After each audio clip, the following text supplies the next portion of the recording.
Hey there, everybody. How's it going? I kind of just want to make a follow-up video to my latest How to Scream video, just because um, it's still a good video, but I wanted to just throw in some more like tips or things that I found that helped me out a lot, and things that are definitely very good to keep in mind.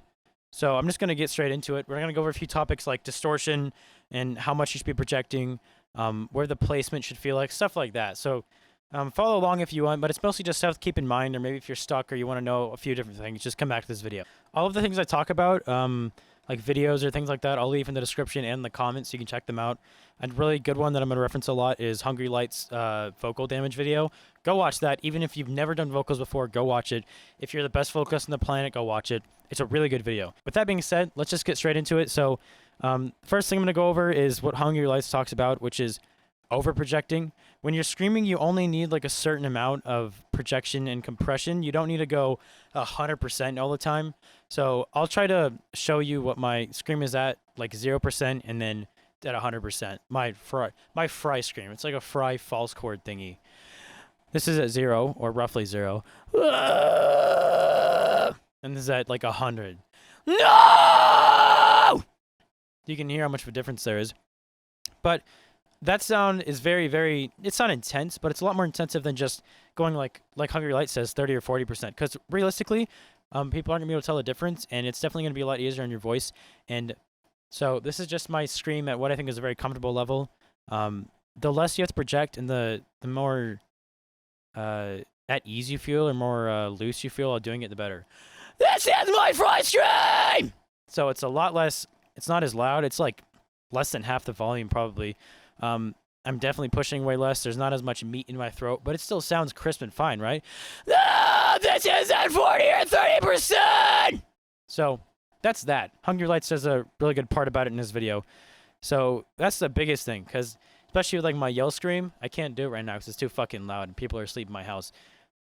I found that you just have to go 30 or 40%, no more than that. You're going to hurt your voice over time. It's going to, you're basically putting more stress on your voice than you need to. So another thing that I want to touch on, because this one's very important as well, is you are going to sound way worse live than you are on a record.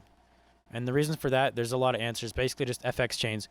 But because when your vocals are mixed, there's going to be a lot of compression, a lot of distortion, and like a lot of added distortion on top of stuff like reverb or delay to give it a little bit of extra width and just like size. So even though your screams might not sound that great in person or they sound decent, that's all you need. Because realistically, you're not going to sound the way you would on a record. So don't look at vocalists or any sort of vocals at all and go, wow, I don't sound like that. Or I need more distortion in my screams. Or I need to put more of this or this. And I need to compress more so I'm louder. Because you won't. Because realistically, your vocals are going to be way less distorted and a lot quieter than they're going to be on a record or any sort of recording where they're edited. So keep that in mind, because it's really easy to get lost in your screams, feeling like your screams aren't distorted enough, or they're not loud enough, or they're not compressed enough, when in reality, that's just the way they're going to sound. They're obviously going to sound better on a record, right? Because they're edited and all that. Which kind of goes back to the 30%, 40% of like your scream level. Because if, like, go like this! Obviously, there's a lot of distortion in there, and there's a lot of meat, and you can tell. But if, like, go like this! The scream's still there. It's just a lot easier to do. The only thing missing is the meat. But that's going to be added when the vocals are edited anyway. So especially when you're recording for stuff, just try to chill out a little bit. Just calm down, because it's obviously going to sound better layered over other vocals if it has layers to it, if it's doubled, stuff like that. So the next thing I want to mention or talk about is something I picked up on while listening to vocalists and kind of studying my own vocals, is that screams especially tend to have two or more noises combined, right? You have the technique, and then you have whatever else they're throwing in there. So my false chord is just a noise, right? But then I'm adding my chest voice into it, or just projecting. And you could argue that's like the same noise, just pushed further. But if I just push further with my false chord, that doesn't feel good. You can't just push further. You have to combine it with your regular voice or just mess around. Same with my fry scream. This is my fry scream on its own. Just a technique. And then what I'm doing is I'm adding this grunt like this. And this is my fry! Same with my fry voicey. I'm taking my regular fry. and then I'm adding this onto it. This is my voicey fry! Same with my pitch fries, which I'm not very good at, but I'm just taking, and then I'm throwing like a head voice nasally on it. Kind of like this. This is my pitch stream! Or my fry lows are me taking my fry noise. And then throwing my voice like this and lowering my lyrics. This is my little fry!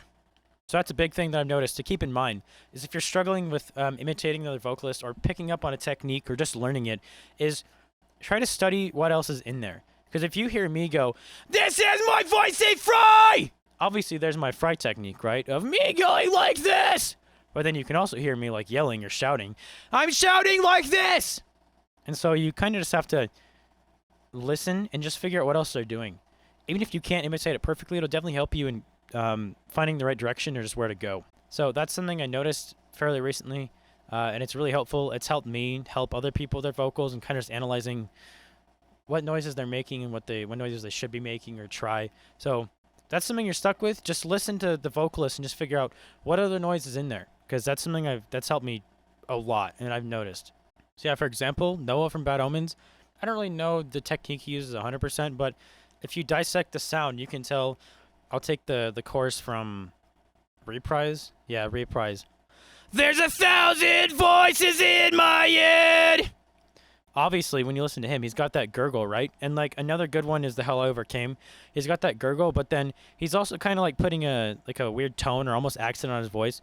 When you were cast down, what's your next move gonna be? Will you return cold or will you turn up the heat?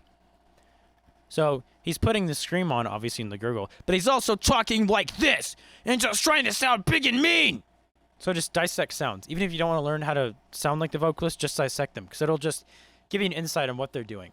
The thing I really want to touch on is talking about videos and techniques, or basically learning any techniques or things like that, because no matter how many lessons you take or how many videos you watch or how many whatever, the only way you're really going to learn is by doing it. And people will tell you the best way to learn is by doing it. But it's really true, because especially with like my fry screams, and even some of the people that I've talked to that I've helped, it's a lot easier just to figure out on your own after you have an idea of what you're doing a little idea of what you're doing, than just continuously like feeding yourself information and trying to get the perfect technique or whatever. Because realistically, me going like this, I know it's like a fry, and I think I have a little bit of false chord or like arytenoid in there, and then my chest voice like this. My false chord I learned from YouTube. But I have no clue what I'm doing with my fry, and I just figured it out. So the best way to learn is just by doing, and if you're not happy with the way they sound or the way they sound off of a video or technique, or you can't get the technique of a video down, just mess around. If you hurt your voice, it's going to heal in a few days. The only real way you're going to damage your voice is if you do it way too much and way too often. If you hurt your voice for a day, lose your voice for a day, that's perfectly fine. You know, no pain, no gain. You got to make a few mistakes to get there and get the right sound down and just make sure everything feels right. Just don't get lost in technique and trying to be perfect with that. The best way to get the sound you want and to be a decent or good screamer is just by doing it. That's the best way you're going to learn. Another thing is placement of your screams. And this kind of just applies to all of your voice when you're singing or screaming. It's a really big part. So I'm just going to touch on it a little bit. I've noticed with my fry screams, and my brother, I've helped a lot with his fry screams, and I've basically taught him how to do it. I noticed when he was doing them, and he was giving me a demo of them, I noticed they were sounding like this! And they still sound okay, but you can tell they're like trapped in the throat down here. That's because I'm putting everything down here! Whereas, because you can feel it all down here.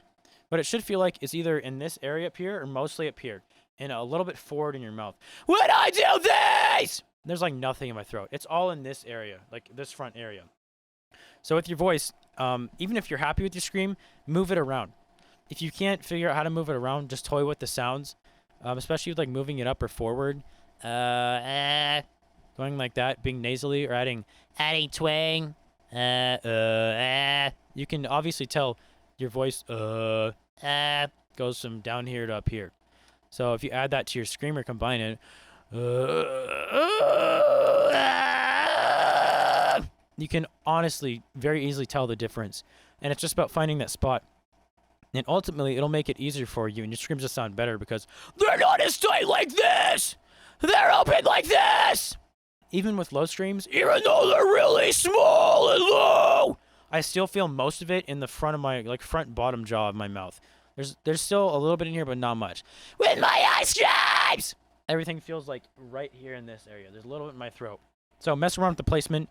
That's one of the big things I've seen and try to help people with is just getting it to sound better or more polished by moving your voice around. And it's not a bad thing to move your voice around. Even if you don't like it, still figure it out. It'll still help you in terms of just figuring out your voice and what it feels like to move it around. So I think for the most part, that's pretty much it. Again, if you have any questions or comments, leave them below. I'll be glad to help. I'll leave the fry screaming video that I did in the comments as well as my false chord one.